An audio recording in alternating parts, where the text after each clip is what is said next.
আসসালামু আলাইকুম। মাঠের উদ্দেশ্যে রওনা হলাম। মাঠে যাওয়ার পরে দেখব হলুদ এবং বাগুন গাছ যে আমরা রোপণ করেছিলাম কি অবস্থা। এরপরে যেয়ে দেখি যে বাগুন গাছ মোটামুটি আলহামদুলিল্লাহ ভালোই হয়েছে রোদের ভিতর। আমাদের এখানে এখন পর্যন্ত ওরকমভাবে বৃষ্টি হয়নি। এজন্য বাগুন গাছ বড় হচ্ছে না। এরপর আমরা যে হলুদ লাগিয়েছিলাম, হলুদ গাছও মোটামুটি ২-১ টি গজিয়েছে। বৃষ্টির সঙ্গে, সঙ্গে কিন্তু অনেক পরিমাণ গজিয়ে যাবে ইনশাআল্লাহ আশা করি। এরপর যে জন্য আমরা আসা হয়েছে আমরা এখানে আজকে রোপণ করব। পোল্লা লাগাবো ঝিঙা, তারপরে হচ্ছে লাগাবো করল্লা, লাউ, মিষ্টি কুমড়া এবং এইসব বিভিন্ন ধরনের আরকি আইটেম লাগাবো। এখানে লাগানোর পরিমাণ কিন্তু খুবই কম। এখানে মূলত বেশি ঝিঙা আর পোল্লাই লাগাবো। শসা, লাউ এগুলা খুবই কম ২-৩ টা লাগাবো। এইগুলো যদি না লাগাই তাহলে কিন্তু ওইগুলাও বের হবে না ভালোভাবে।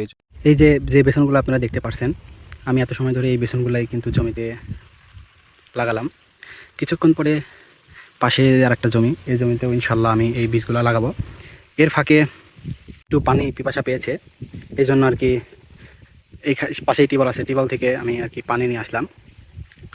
নিয়ে আসার পরে বাড়ি থেকে আর কি দোকান থেকে আমি অনেক কিছু নিয়ে এসেছি খাওয়ার জন্য। ইনশাল্লাহ এগুলো খাবো। আর এখানে নিয়ে আসা হচ্ছে বিস্কুট, তারপরে হচ্ছে স্যালাইন। স্যালাইন যদি না খাই আসলে কষ্ট হয়ে যাবে, এই জন্য আমি স্যালাইন নিয়ে আসছি, দেখতে পাচ্ছেন। এবং প্রচুর পরিমাণ রোদ আর কি, প্রচুর পরিমাণ রোদ।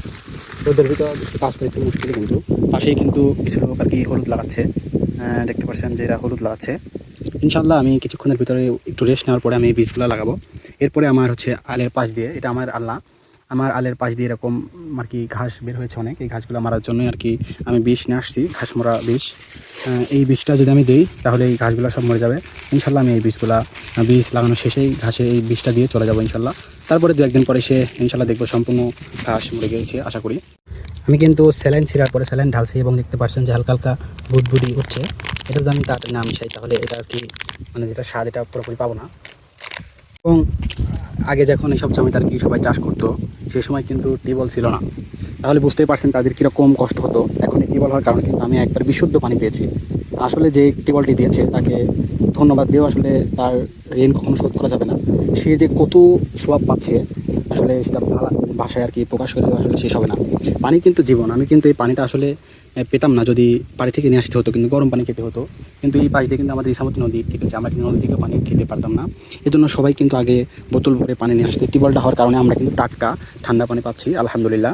খাওয়ার পর আর কি বাজার থেকে মিষ্টি খুরমা নিয়ে আসছি, বিস্কুট খাবো। অনেক বিস্কুট, অনেক ধরনের বিস্কুট আছে। এই খাবার যে খাচ্ছি আসলে অনেক তৃপ্তি লাগছে। মানে কাজ করার পরে যদি কিছু খাওয়া যায় সেটা কিন্তু অন্যরকম একটি মজা। এখানে অনেক নিয়ে আসছিলাম, ভাবছিলাম যদি কেউ আসে, কিন্তু এখন পর্যন্ত কেউ আসেনি। না আসার কারণে হয়তো এগুলো বাড়িতেই নিয়ে যেতে হবে, এতগুলো কিন্তু আমি খেতে পারবো না। তারপর দেখা যাক কেউ যদি আসে আর খেতে বলবো, যদি খায় খাবে, না হলে নাই। জল থেকে ঢপ ভরার পরে জমিতে আর কি ঘাস মারা বীজ দিব। এই জন্য টিউবওয়েলের পাশে এসে কিন্তু সামনে সামনে পানি ভরার চেষ্টা করতেছি। টিউবওয়েল থেকে কিন্তু অনেক সুন্দর পরিমাণ পানি এবং ফুল আপনারা দেখতে পাচ্ছেন। আসলে যদি টিউবওয়েল না থাকতো তাহলে আবার নদীতে যেতে হতো, নদী থেকে আবার পানি আনতে হতো, তারপরে কিন্তু বীজগুলো থাকতো। এখানে কিন্তু একদম পরিষ্কার পানি, শুধু বীজ ঢেলে দিলেই সব এমনিতেই জমিতে আর কি দিতে যাবে ইনশাল্লাহ। এই বীজটাই কিন্তু বোতলের ভিতরে আমি এখন ঢেলে দেবো।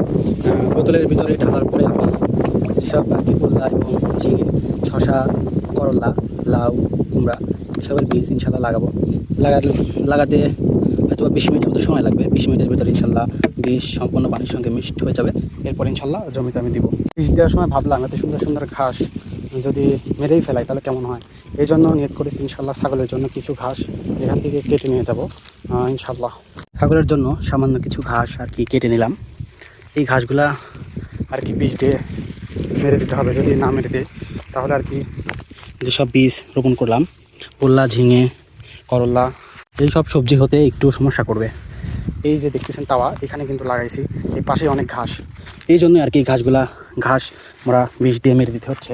এবং ভাবলাম ছাগলের জন্য কিছু নিয়ে যাই, ছাগল কিছু খেতে পারবে, এই জন্য ছাগলের জন্য কেটে নিলাম। কিছুদিন আগে কিন্তু বাগুন গাছ রোপণ করেছিলাম এবং আলহামদুলিল্লাহ বাগুন গাছে ফুল আসতেছে এবং এখানে কুশি বের হচ্ছে। আশা করি খুব শীঘ্রই আমরা এই গাছ থেকে ফল পাবো আশা করি।